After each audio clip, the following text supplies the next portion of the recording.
2018, more than 2,000 women in the Northern Sydney Health District had breast cancer surgery.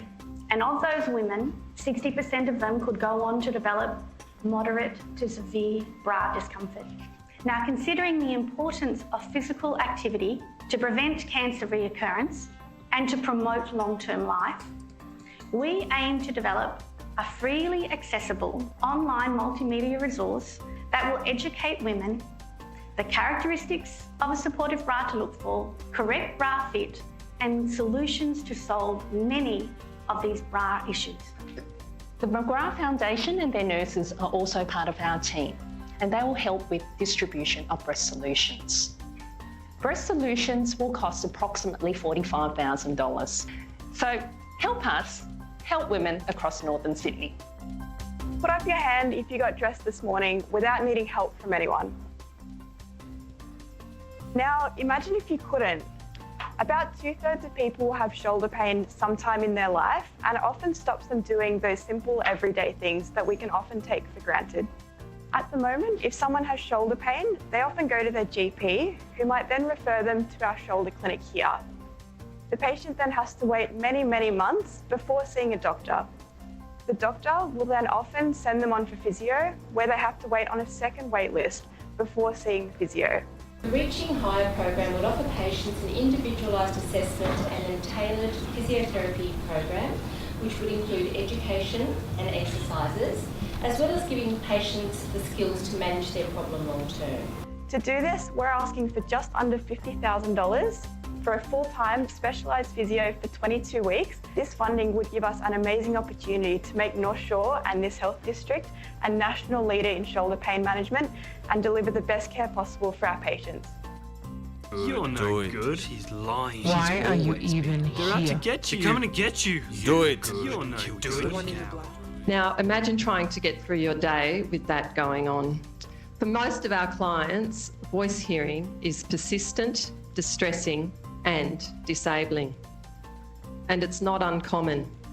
1 in 3 people with schizophrenia or psychosis have persistent symptoms despite treatment. The outcomes aren't great and the costs are high. We need to get up with the times. With a computer in every clinic room and a smartphone in most people's pocket, we plan to develop a set of 8 animated video explainers, which summarise the key points from our Hearing Voices group program. These topics will include sharing recovery stories and exploring coping strategies. This resource will be embedded on our new webpage, along with the program workbook and worksheets. We will evaluate the outcomes, but we think the benefits will far outweigh those immediately measurable. It's time for us all to start talking about voices. The patients we see are really complex. They're often post-stroke and might be bedbound, have changed physical, cognitive or communication skills, and are socially isolated. During the week, our patients are kept really busy with up to 6 hours of therapy each day, but on the weekend, It's a different story.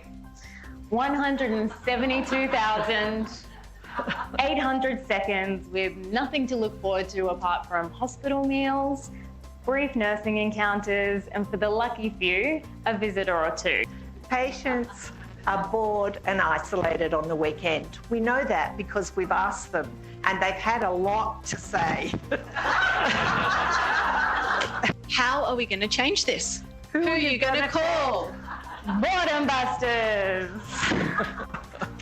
So we want to offer patients boredom-busting activities that they can do themselves, with other patients or with their family members. Puzzles that get you to think outside the box. Games which target fine motor skills, which give people the chance to practice without even knowing. Boredom Busters comes at the low, low price of $15,000. Together we can help patients to bust their boredom and to have really fun and therapeutic times on the weekend. We'd like to ask each of you to imagine yourself in the following situation. Someone you love in the hospital, and your loved one's personal belongings are returned to you in this pink plastic bag. Some of you may have seen people leave the hospital in tears carrying one of these pink plastic bags. Now imagine yourself in the same situation, Someone you love has died in the hospital, but this time, your loved one's personal belongings are returned to you in this handmade bag, made with love by volunteers. In the front pocket is a bereavement pack containing information about grief and loss and the next steps.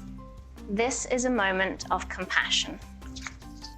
Quite simply, we believe the solution is to ban the plastic bag at the Royal North Shore Hospital.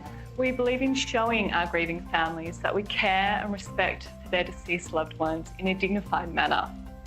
Today we're pitching for $15,300. So the bulk of the cost is obviously going towards the materials that the bags are made from.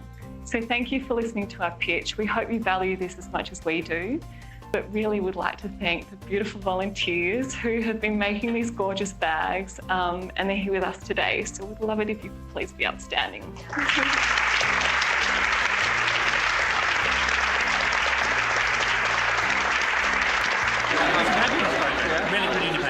Really interesting, and everyone had some great pictures.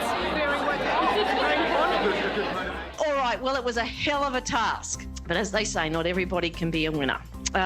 So firstly, I'd like to announce the People's Choice, and that would be our beautiful team from RIDE, Boredom Busters.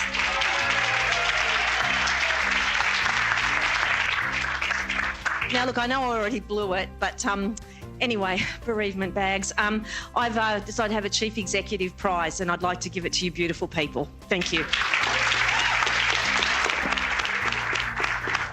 All right, I'm going to hand over to Martin to announce the winner. This is the By Voices is the winner. Yeah. From a patient perspective, I was looking at what was really innovative in patient care. I knew it's Australia-wide, and for me, that's why it's the clear winner. It's so exciting that we've actually wound up sort of being able to make this kind of dream a reality. Well, we hope that, you know, through the feedback that we're going to gather and the effectiveness of using the videos, that we can share that, and that other people will see how far the reach is using technology. I would say, yeah, if you've identified a gap, go for it and think big.